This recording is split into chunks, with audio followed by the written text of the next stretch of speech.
This is Paul Pearson, host of Star Time. And when I'm not stopping a Mercer Island street brawl, I'm listening to Rainier Avenue Radio .world.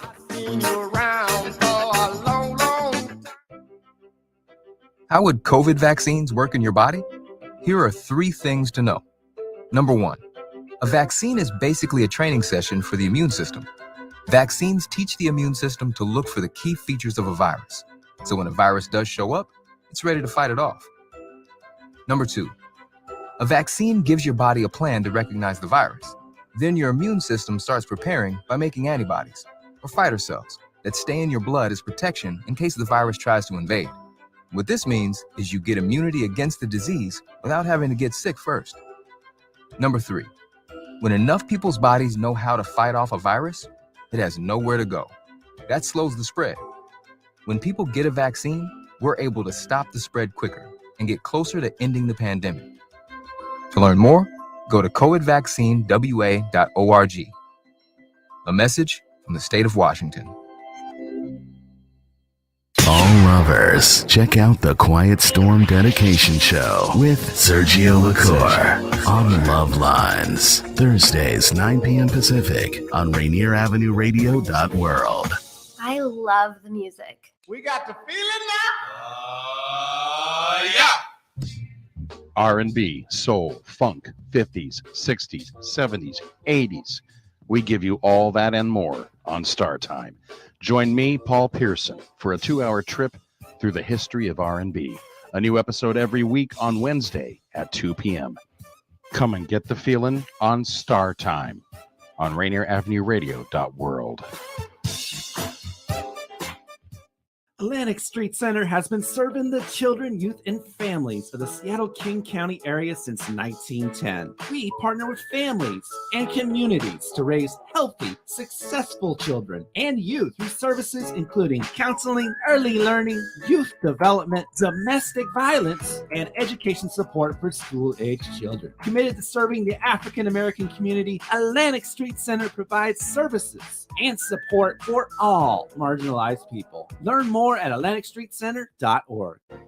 You know you can't get enough of Rainier Avenue Radio .world.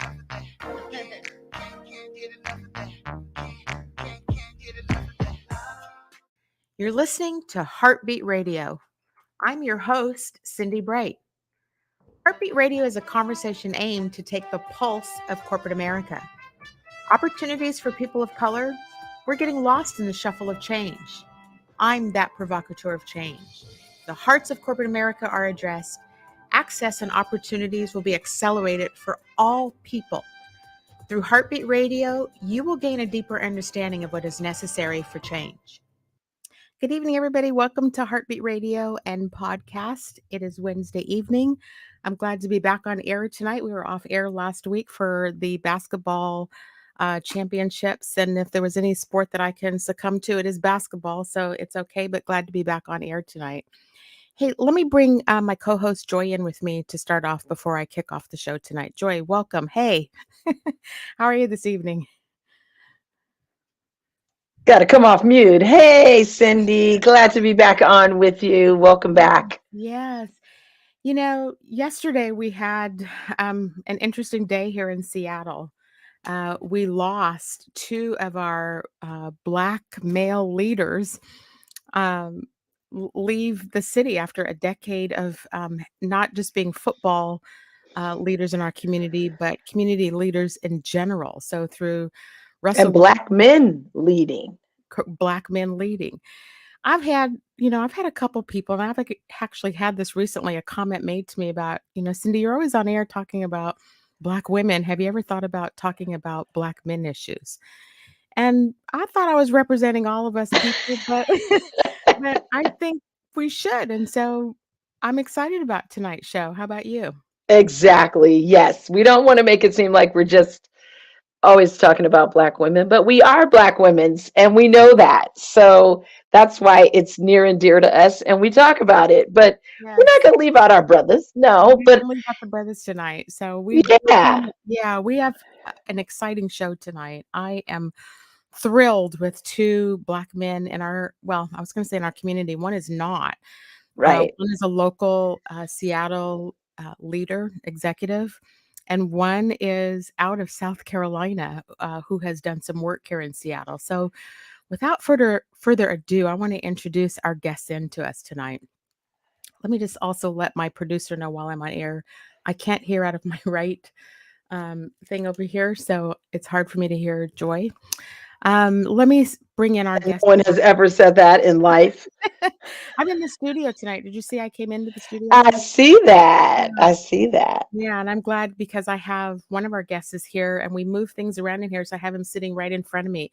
Let me first introduce the first phenomenal Black man that works in our community here, and I almost can't say enough about him tonight. Let me introduce in Philip Jacobs with us tonight. Let's bring Philip in with us tonight. Let me talk about this brother here for a second. First off, I've got 3 of his books in front of me here. So the first one is You Are the Solution. He's written a book. I was telling him I thought I was hot shit till he handed me 3 books this evening and showed me. One is called Accuracy and one is called Daddy's Gone, like a published author 3 times. A man who has sat in our community. He works for a consulting firm. He is the former executive of the Washington Employer for Racial Equity organization.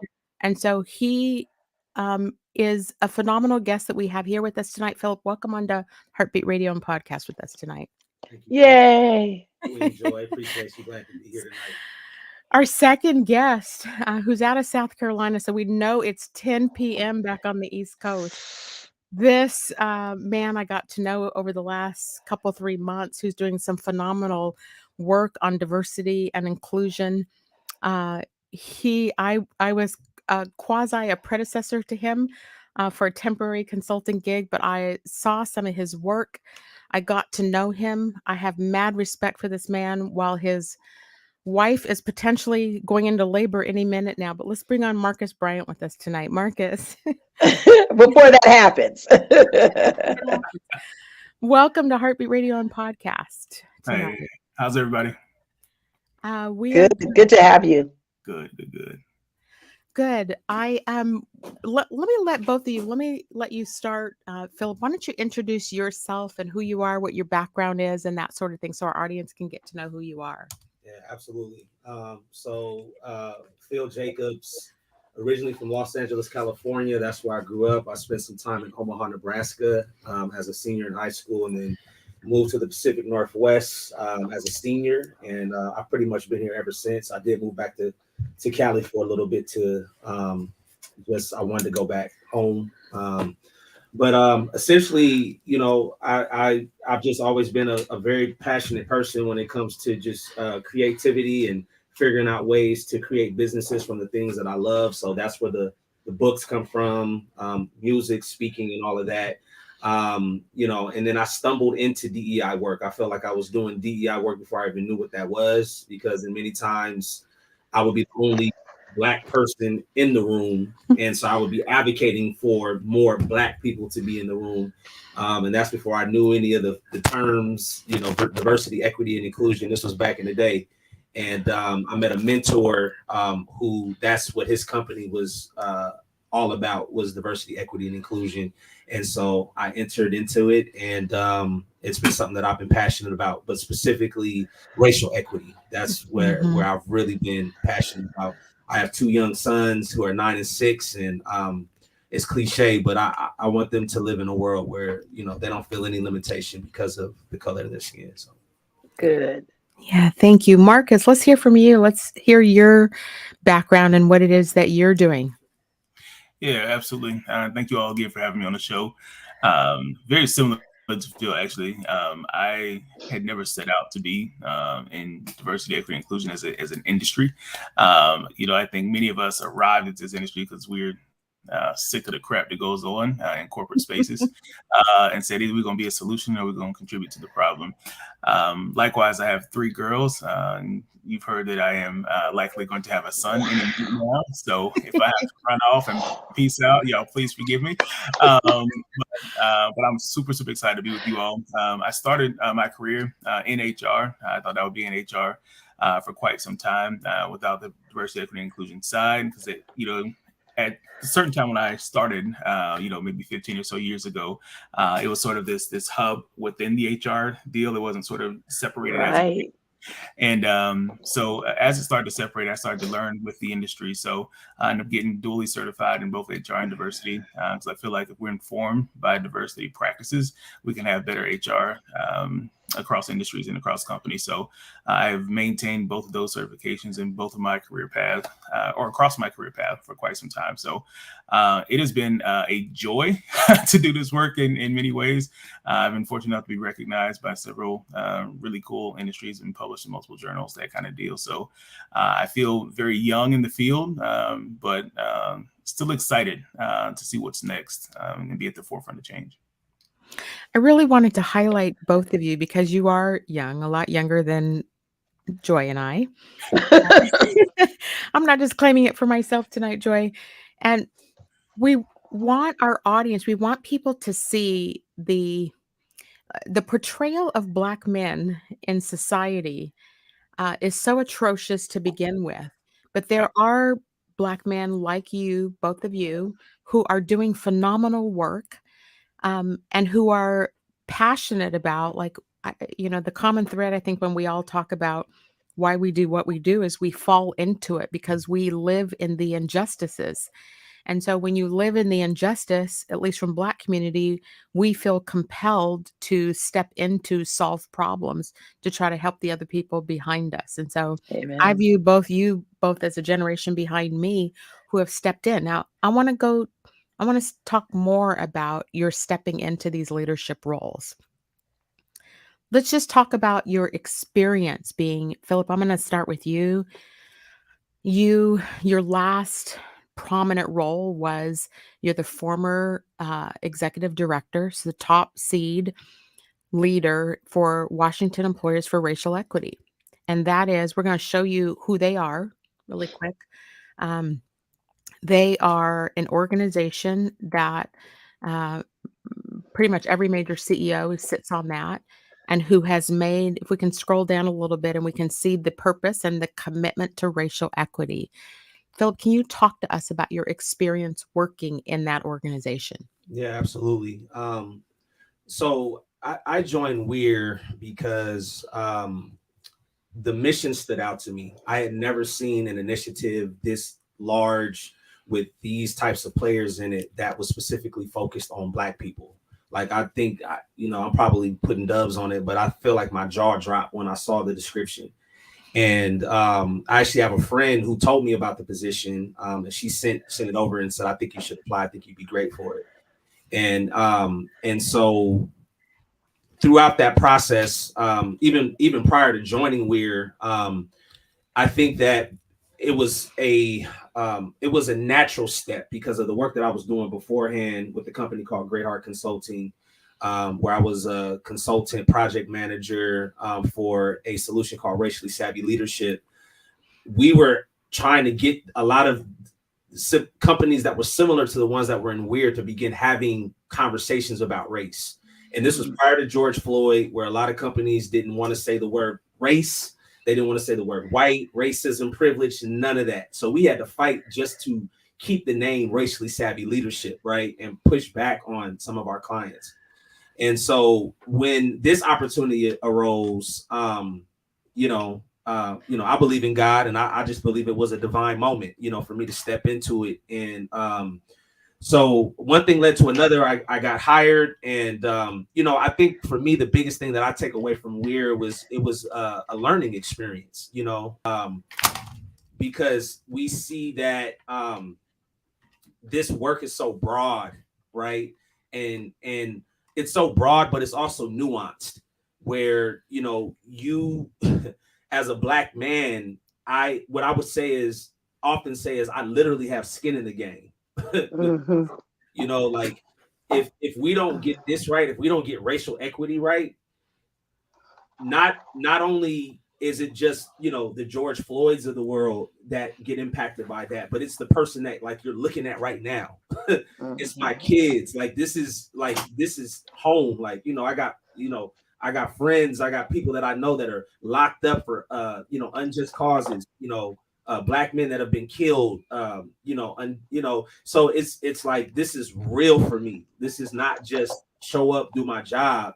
This is like, we have to get this right, so I think as I reflect on my time with Weir, I think that there have been, at least I'm proud to say, there are a lot of great strides that were made in terms of, metrics being developed that would hold the companies that signed up to be a part of the coalition accountable to what that they want to do, and I think one of the there's this meme that I've seen before where somebody asked, who wants change, and everybody raises their hand. But then when it's like, okay, these are the things that we need to do to change, and then like everybody scatters, and so I really believe in, that's kind of what we face just broadly in our society. Companies, organizations, individuals, they say that they want this change, but when the rubber hits the road, and you actually got to put in that work, that's when you really see like who's really serious about it and who's not. But Philip, when you're talking to these companies, what do you think is the one thing that's stopping them? What is that one thing? Is that it's hard, or is it something else? I think the biggest thing is that a lot of the folks in those companies, in those positions of power, they can come to racial equity work. For us, we live this every day, right? We live the pain. We see it. When George Floyd was murdered, when Ahmaud Arbery was murdered, when Breonna Taylor was murdered, that felt like a brother, a sister, a son, a cousin, right? So we don't have that luxury of, walking into the office of racial equity, because it's in our homes, it's our experience every single day, the racism that we face. And so I think that that's a big piece of it. I think to me, one of the greatest experiments that I'll call it an experiment was even with the stimulus checks that went out and the conversation around reparations. If this country was really serious about reparations for Black people, we would have been had it. Because we saw how those stimulus checks went out with the quickness when white folks felt that pressure, right, from not being able to work. So it's like, came fast too. right. And so I just feel like, when the pressure is hot enough and you feel the weight of it enough, it's gonna make you move. And I just don't feel like that pressure is there. They felt it for a second. And I think it came through some of the buildings that were being torn up, some of the, the boycotts or just the civil unrest. They felt a little bit of that. Like, we got to at least say something, and that's not to take away from, I do think that there are, CEOs and leaders who do genuinely care about these things, and they are well intended. But at the end of the day, that lived experience isn't there, so that doesn't put the fire on them the same way that it does for us. All right, Marcus Bryant. Let's hear from you. That was a powerful. That was the first 10 minutes. I didn't know we were going to go there. Thank you for that, Philip. That's a great description. Marcus, can we hear from you? Like you've been in the C-suite as well, and you have led a lot of racial equity work. You have led change. How would you describe the C-suite, the seriousness of taking racial equity serious? How would you talk about whether you were heard, listened to, valued, those sorts of things as a Black male executive? Yeah, absolutely. So first of all, I think it's just hard. Like when you ask Phil just now, what do we think sort of the biggest problem is? I'm like, it's fear. I think that it is truly fear, right? I think nothing is scarier in corporate America than a Black educated man that don't need the white people that he's working for. And I think in many ways, what typically happens is when we walk into spaces and command respect and command value, et cetera, you're an immediate threat. right? And I think when you have a disposition that says, I'm not going to allow you to assert your dominance or your power or some of these things that have worked in terms of your position in other spaces here. And with me, I think you interrupt the patterns of thinking that has allowed this this behavior to perpetuate for a long period of time. And so I'm often seen as a threat when I go into these spaces. I've since had to find my own voice. I think in a lot of these spaces as well. As you know, when there's so much on the line, you want to sort of toe this balance of, okay, how do I not placate to the powers that be and exist while also advancing the needs and interests of my people, right? And it's this constant tension that you have to navigate all the time, right? And I think when people are able to put it down and they're able to go home and able to clock out or whatever you do when you leave your job, we never get to clock out, right? And we continuously carry this emotional tax and emotional burden of holding up systems and adding value to organizations and never being appreciated for them. And I think I have a unique perspective being in HR as well, because, I see all the parodies, right? Yeah. I see gay parody. We do, Marcus. But you see all the stuff, right? You see the pet parody, you see the promotion parody, you see, like you get the insights from the HR side. And then your diversity brain says, what the heck is going on here? Like, why can't we get this stuff right? And then you're sort of gaslighting and thinking, oh, well, it's not that bad. Or, we just have to do, one more thing. It's like, if you really want to do something, you would change this thing, very quickly. McKinsey did a study that I think is so crucial, even to this question. Last summer, they put out a study that said, on the current trajectory that we're on, it'll take about 95 years for Black employees to reach talent parity in the private sector. 95 years. If every major company addressed it now, it'll still take 25 years, right? And so I'm thinking, I'm going to be retirement age. To your point, Marcus, and I just can we put the comment back up about the Asian hate here? I can't see it well, and Joy doesn't like me when I start putting my glasses on. It's amazing how fast the law of stopping Asian hate went into effect. Yet we are still fighting for equality in every aspect of our lives, meaning Black folks. And I would absolutely agree with that.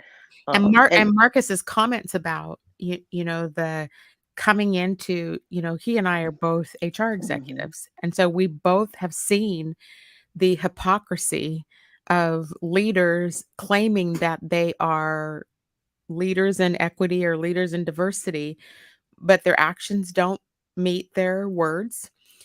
We have watched how their behaviors are about protecting thyself, as opposed to what Sonorio just put up there. Like, there's never advocacy or protection or coverage or fight for the Black people in the organizations, and yet they bring us in, all of us here on in this show tonight. They bring us in to lead the change, but do they actually allow us to lead the change?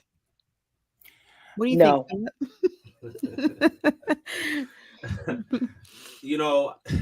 I think that intentions, start off right and pure in most scenarios. But I think when you've been conditioned to operate a certain way, it's hard to break those habits and to disrupt that, especially when it's uncomfortable and it is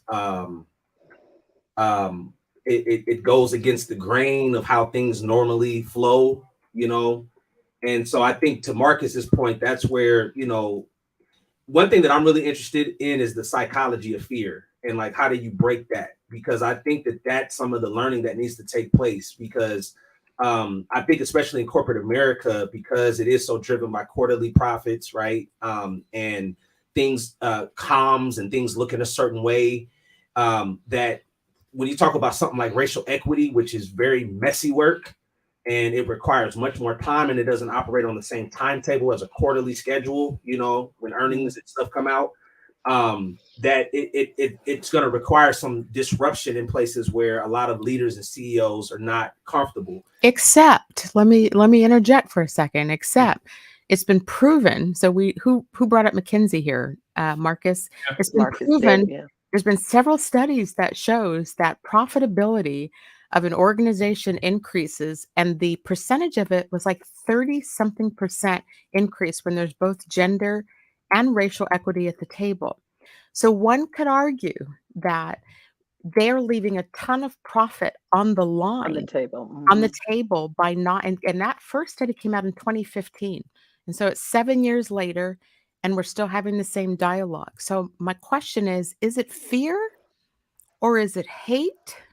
Is it privilege? Mm. Is it not wanting to just share in prosperity for other people? Because I can't stay in the space of shareholder return. I'm a businesswoman too, and I know that if I'm going to earn 35% more on billions of dollars, why would I not be stepping into that space? So it's deeper than that. It's deeper than shareholder return. It Marcus, what do you think? Like you talked about fear. Is it deeper than fear? Yeah, I would say, I mean, I think it's a casserole of everything that you just named, right? And I think all of it has a bit to do with it. Like I said, I landed on fear because I think in many ways, if Ooh, how to that was pivot good. as leaders in every other aspect, right? And so if it was, hey, we want to be more profitable, we found ways to do that.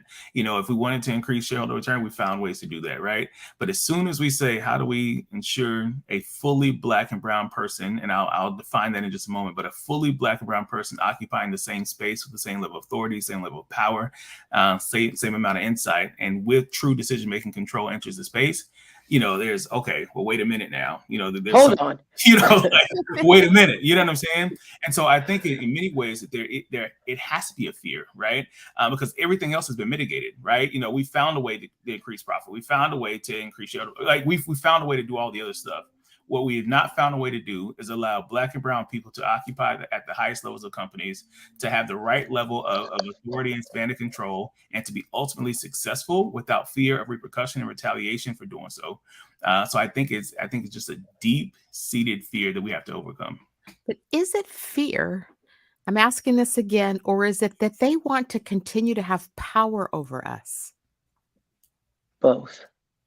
I don't know if I can speak in that majority of a term, you know what I'm saying? Because I do have people that I feel like have made genuine efforts, you know what I'm saying?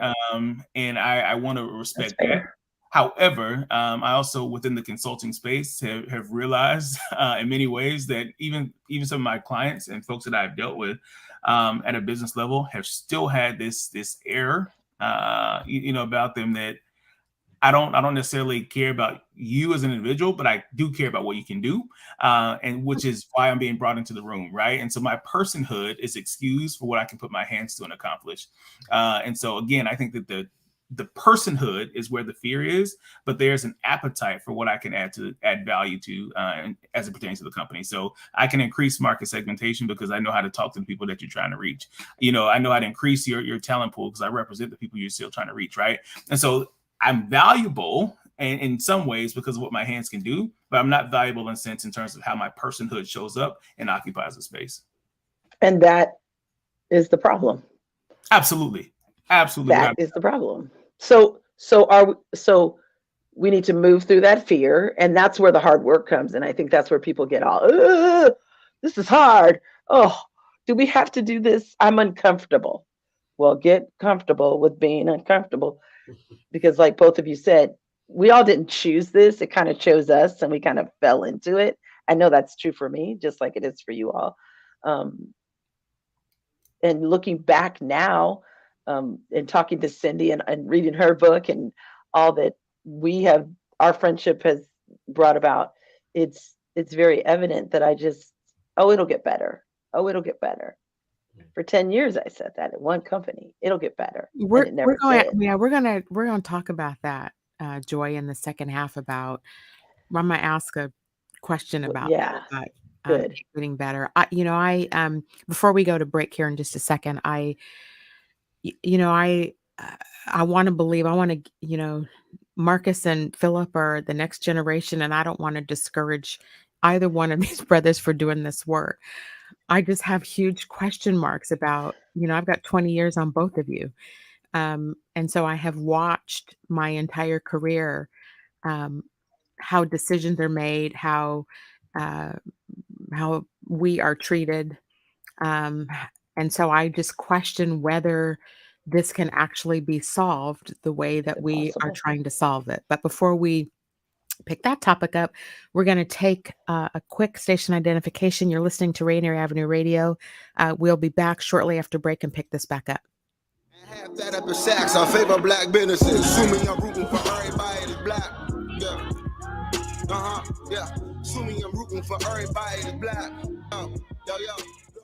Here with the Rainier Avenue Radio Traffic Update. You can listen to us in your car 24/7 anytime by downloading the free TuneIn app. Once you do, search Rainier Avenue Radio. And remember, do not curse out your fellow drivers. This has been your Rainier Avenue Radio Traffic Update. Welcome to the coronavirus pandemic. I'll take coronavirus for 100. Fever, chills, shortness of breath, loss of taste or smell. What is staying home and isolate? Correct. Coronavirus for 200. Inability to stay awake, persistent pain or pressure in chest, trouble breathing. What is seek immediate help? Correct. Coronavirus for 500. Crippling and potentially dead infectious disease eliminated the United States with vaccination. What is the polio vaccine? Correct. I'll take coronavirus for 700. The Daily Double. Should I take the coronavirus vaccine? Wait. Hold up. This is not a game. It's time for serious discussions. We have coronavirus vaccines, but not everyone is comfortable taking them. Here's the facts. Based on what has been proven about vaccines for other diseases, COVID-19 vaccine may help keep you from getting seriously ill, even if you do get the virus. Getting vaccinated also may protect people around, particularly those at greater risk for severe illness from COVID-19. We don't yet have all of the answers. Get informed, talk to your healthcare physician, and make the right decision for you. This is a message supported by the Washington State Department of Health.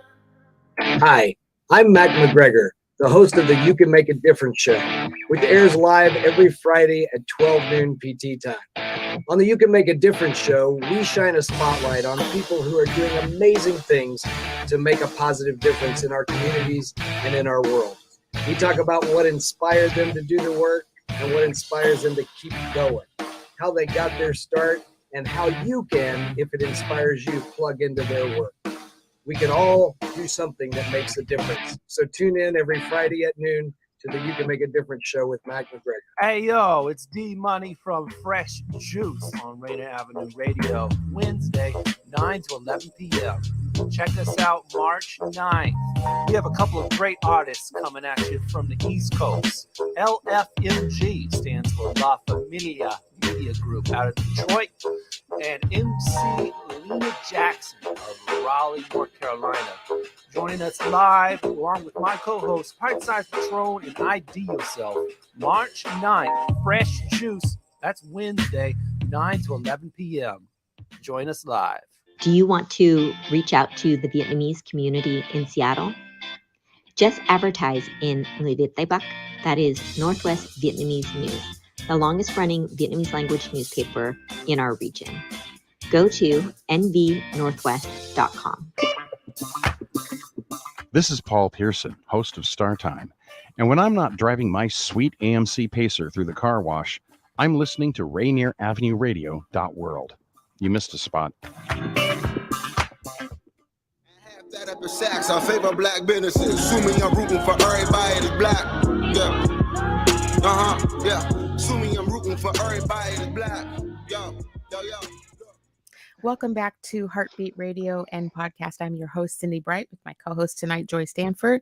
As we're having a conversation, let's welcome in Marcus Bryant and Philip Jacobs. So great conversation in the first half. These are our two Black male executives that are in or have worked in the C-suite, and we're just talking about some of these issues. Joy, let me just come to you first. What are your thoughts about the conversation in the first half?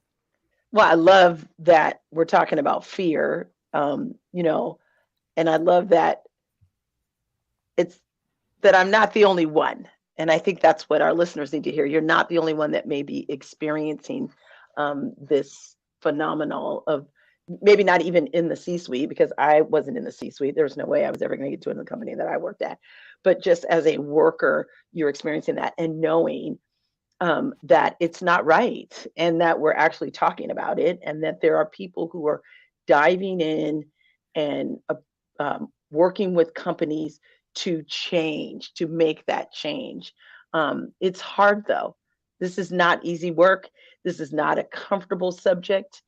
And my mantra when I ran in 2020 for public office was get comfortable with being uncomfortable, because none of this is comfortable. So, you move through it. And I look at fear. I know Marcus was talking about fear. Both Marcus and Philip were talking about fear. And I look at it as, if you're not scared, is it worth doing? Isn't that what they say? If it's scary, then it's probably worth doing. So get out there and move through it. And I'd like to see more people diving in and moving through that fear to come out on the other side, because the other side, it's going to be valuable and the best for all of us, not just some of us. It'll be good for all of us. So my question is, will this ever change?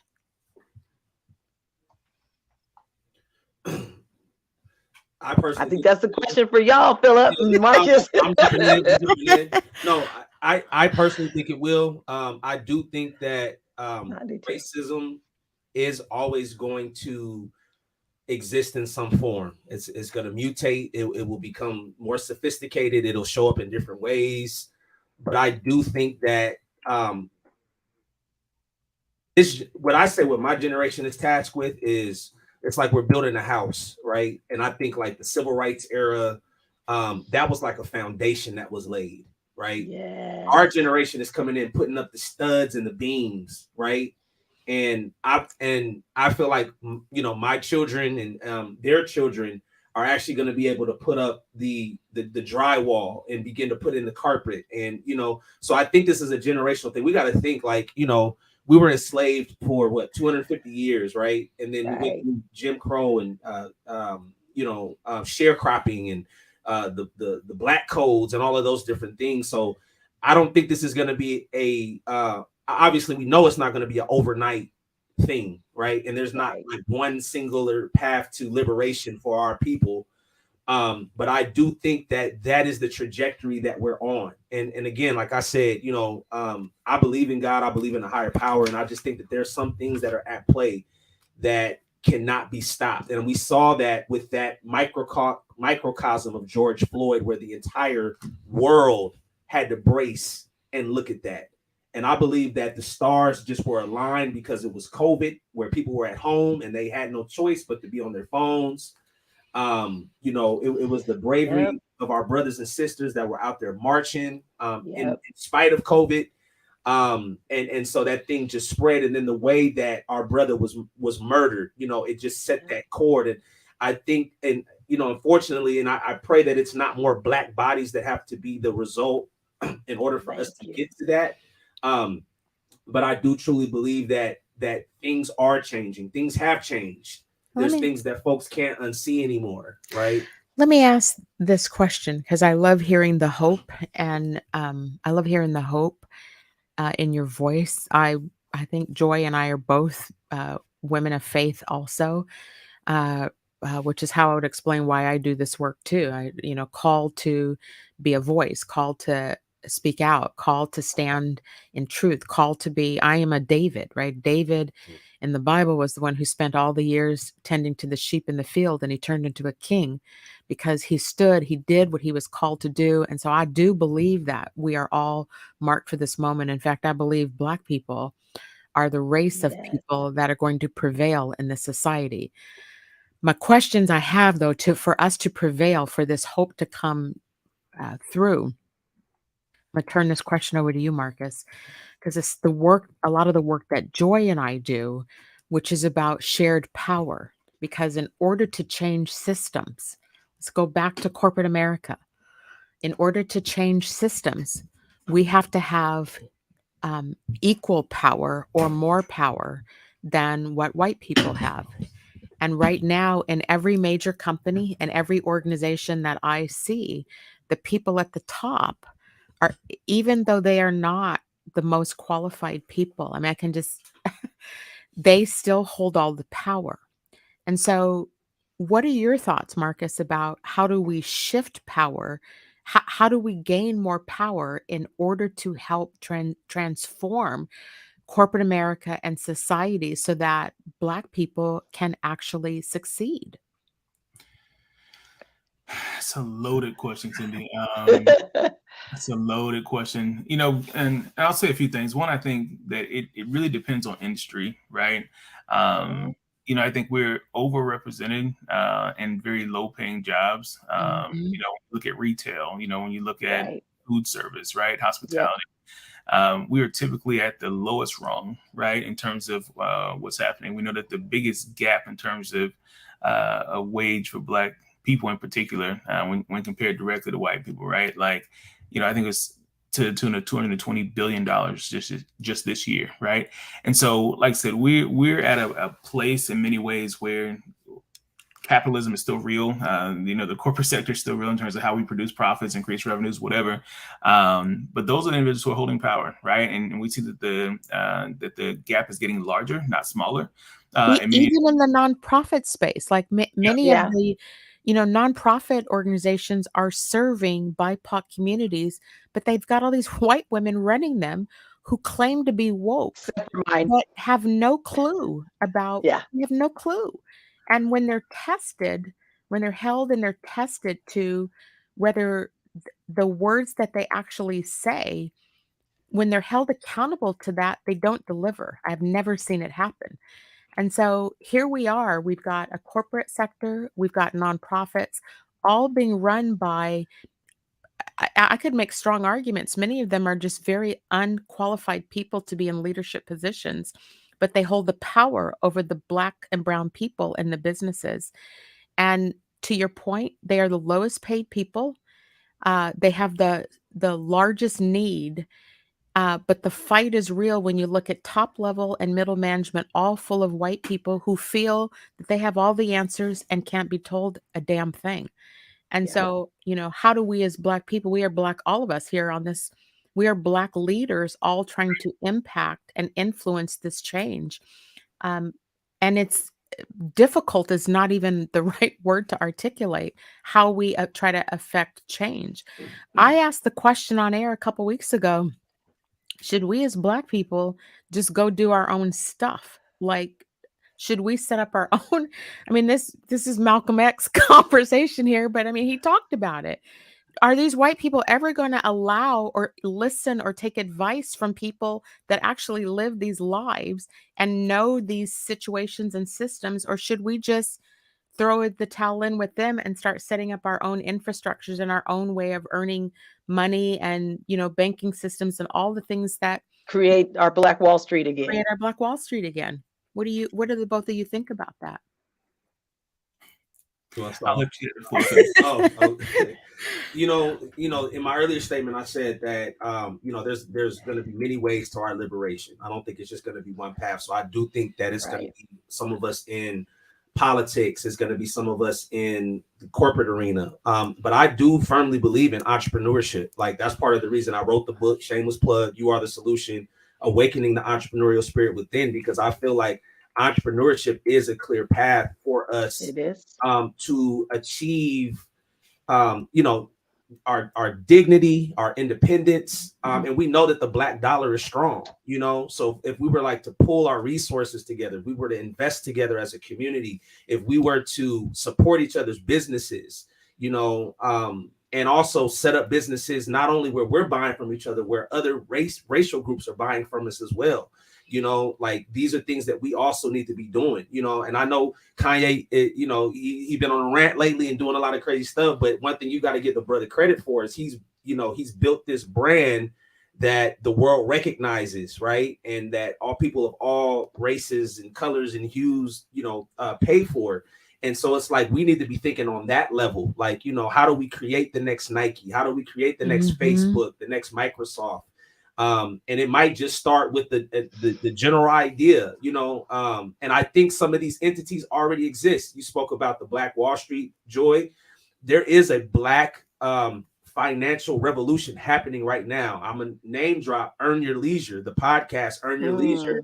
I've heard of that. Yep, in New York, that, I mean, the gamut of learning about stocks, real estate, investing. I mean, they're doing big stuff, like interviewing some of the top hedge fund managers and all of that. So there is this undercurrent in our community that is saying like, F that, like we tried the corporate route, but we gonna go this route. But I also think that the corporate route still we need to be represented in that as well. And so how do we figure out how to help our people there too?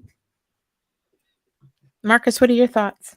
Yeah, I think Phil hit on it. I do think there's going to have to be a collective approach in many ways. I mean, they're just different domains of society, right? I mean, you got, education, you got, financial, corporate, like every domain of society must be impacted to some degree to start to shift the conversation. And I think to Phil's point, until we're able to do that as a collective, because there's a responsibility on us. I think we've been preoccupied in terms of our responsibility because we have to educate a whole bunch of white people to see our value, right, while trying to do this other thing too. I think we'll get there fast if we didn't have the dual responsibility that we have to educate and but I think it's going to have to happen in every domain of society for us to have a collective voice. And I think that the difficulty that I've seen, and I think that the most frustrating thing for me is that we shouldn't have to die to get white people's attention. Right. And the civil rights movement is happening. It's like these realizations automatically come when somebody is dead. Right. And it's they come for a moment. Yeah. You know what I'm saying? And it's like they come for a moment, but then they revert right back to the same behavior. Let me jump in. I didn't mean to cut you off, Marcus, but I'm watching it now. Here's what I'm seeing happening. So this is again going to be fascinating to watch. But we are now back in the mode of recalling workers back to work, right? So the white power wants to exercise their muscle and bring people back to work, even though the people that have been destroyed by business has been those people that are recalling people to office. And so even though productivity showed that it increased, that people were actually working, business did not suffer. Productivity did not suffer through remote work. But the people who are going to suffer coming back to work are going to be the BIPOC people, because the white people who get off on power, which is a lot of them, they're going to destroy these people's lives. And they don't understand.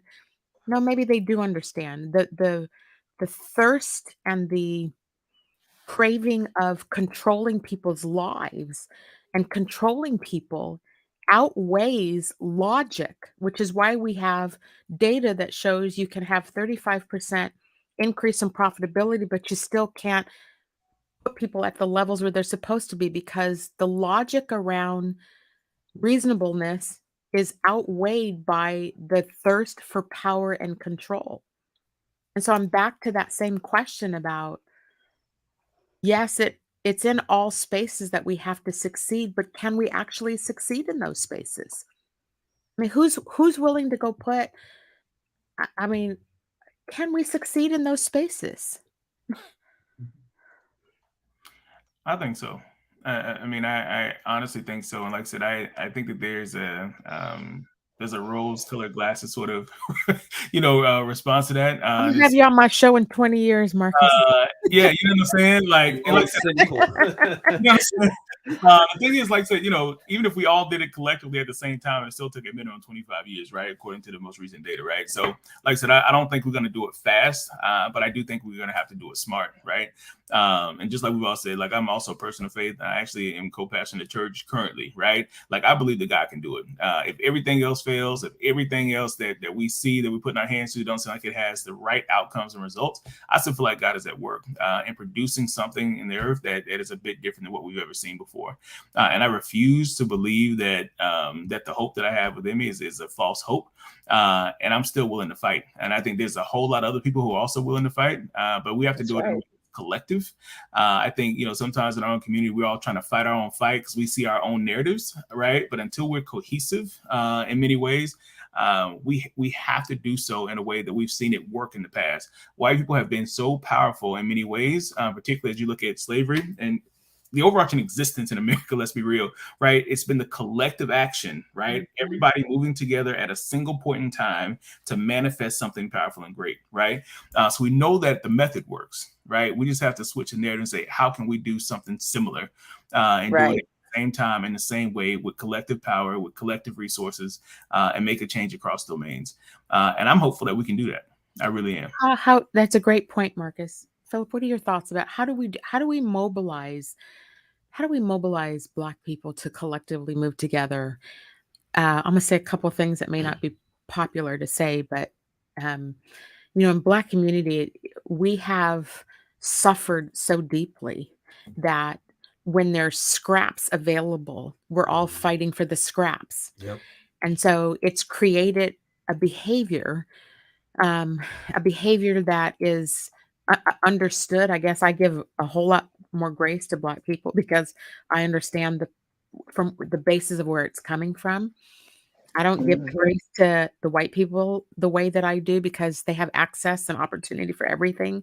And so tearing other people down in that regard is difficult for me. But from a Black community perspective, how do we mobilize us as Black people collectively across the state and organization? Like, how do we do that so that we're all moving together in the same direction to take our power, to have access to these things? What are both of your thoughts about that? So in my imagination, how that would play out is there's a few components. There's clear leadership for one. And I think that that's something that has been lacking in the Black community for a while. And I'm not just talking about like a central figure, but where there is a collective voice that we adhere to. There's, one of my favorite voices on this is Claude Anderson. He wrote the book Powernomics, and how Black people can pull their resources essentially to be competitive, in this nation. But where there's a set of standards and guidelines that we operate from as a community, which is something that a lot of other communities have that we don't, right? Like the way that we treat our women, right? The way that we speak to one another, the way that we treat, how long our dollar stays in circulation within our community.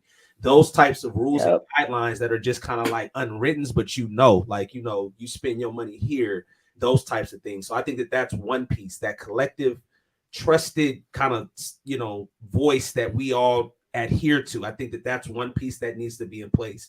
The other thing, I'm reading this great book called Switch, which is about change management. And I see Marcus nodding his head. You know about that one. Yes, sir. Yes, sir. One of the key pieces in that is to script the critical moves, because a lot of times what looks like resistance is just lack of clarity. So if we had like a very clear, precise, like this is what you need to do, resistance, and it would be simple, clarity. Right? It would be like just every Sunday, right? And I'm not hating on the church, but instead of putting the 10%, and don't Marcus, my bad, bro. There's two reverends on this right now. One is your mom watching, and I see love you, mom. Keep tithing and paying your offerings. But let's say we took a percentage of that money and we said, hey, we're gonna put it into whatever we get, we're gonna put it into this fund that is going to create this building or this fund or this program or whatever, right? And we do that. And we have like a building fund in the church, and we do that for the next 18 months, and we commit to that consistently. Like you just put your money in there, get it on direct deposit if you need to, right? Where it comes automatically out of your check. Then after that 2 years, this building or fund or whatever we, put our heads around to, this goal, we realize that. And what does that do? That builds confidence in us. So now instead of a building or a program, now it's a portfolio of programs that we go after next, or an entire block, or an entire city, right? And that's how it spreads. So it's scripting those critical moves that are simple, like not, this large, like how are we going to pull down, racism and all of that. It's like the very basic things that we're going to try to do over a consistent period. I like that. To get us to a certain point. I'm going to order that right now. Yeah, I just made a note of that too. Marcus, I gotta get that. Yeah, no, maybe just a quick comment, about the church. I think that the church is an overlooked domain of society in many ways, but it has been the sustaining factor for much of the Black community for the longest period of time. It is one of the oldest organizations, right, of Black collective, right, and I think think it is important that we recognize that the church still has a place in much of these conversations, right? And I think that the church even has a collective responsibility because, I think that there's a spiritual component that we've seen play out. There's also a cultural component that we've seen has played out, throughout the church and throughout Scripture, right? And so I think as we consider, this entity just as one domain, I think that there is an opportunity because there is a trusted resource in many ways. Many churches actually do have portfolios that don't know what to do with them. There's hundreds of thousands of dollars in some churches that are just sitting in a checking account because they don't know how to diversify their portfolios, right? And so there's a lot to be said for that as a collective, and actually a place that is a holding for much of Black wealth, even in America. So I think even as people tithe, how do we redistribute some of those funds to create, the greater good, right? Because that's exactly what we're supposed to be doing when we give the tithes, right? How are we creating good as a result of what's been given to us, right? And so I think that even mobilizing and deploying the church in a unique way could actually rattle some feathers. I'm going to give a shout out for a minute, to say the least. I'm going to give a shout out to a woman named Julaine Smith. I don't know if you guys know Julaine Smith here in the Seattle area. Her company, she is a financial person, but she has a business called the G Corp, which is about the Giving Corporation. She is a woman of faith. We've gone to church together for years. She talks about these principles also, about not just how we save the money, but how we give money back into the world. I think a distinguishing factor of Black community versus white community, and I might get slammed for saying a comment like this, but in Black community, we are accustomed to looking out for each other, whereas in white community, it feels like they look out for themselves. And so there isn't a conduit, if you will, to sacrifice or help another human being. We in Black community have been raised to look out for our brothers and sisters around us because we've all been suffering. And so we're trying to help make those changes. This has been an intriguing conversation tonight to talk about some of these issues. I'm really glad to have both of you on tonight. Maybe just the final question I have for you before I told you this is going to be a quick hour. But if you were, Joy, did you have something to say first before I go into No, go for it. Go for it. You're asking all the stuff I would have asked, so go for it. Tell me quickly what your thoughts are about the show tonight. Well, wow, first of all, and whoever said we didn't bring brothers on, stop it. We got these two smart, awesome brothers on here talking our language. I mean, this is the language we talk. We do this once a week and we do this every day. Like we said, we're talking about this every day. People are talking to us about it every day. And first of all, I want to say thank you all for coming on and also thank you for doing all the hard work.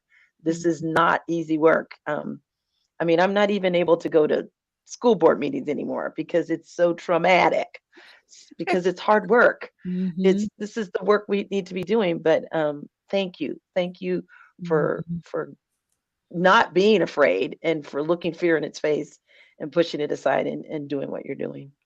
I think I echo that, Marcus and Philip, to both of you. Again, you guys are a generation behind us, and you have Ray and I still have a lot of fire in us, but we've seen a few things. We've seen some stuff. I'll just call it stuff over our lifetime, and so we do need the both of you out in.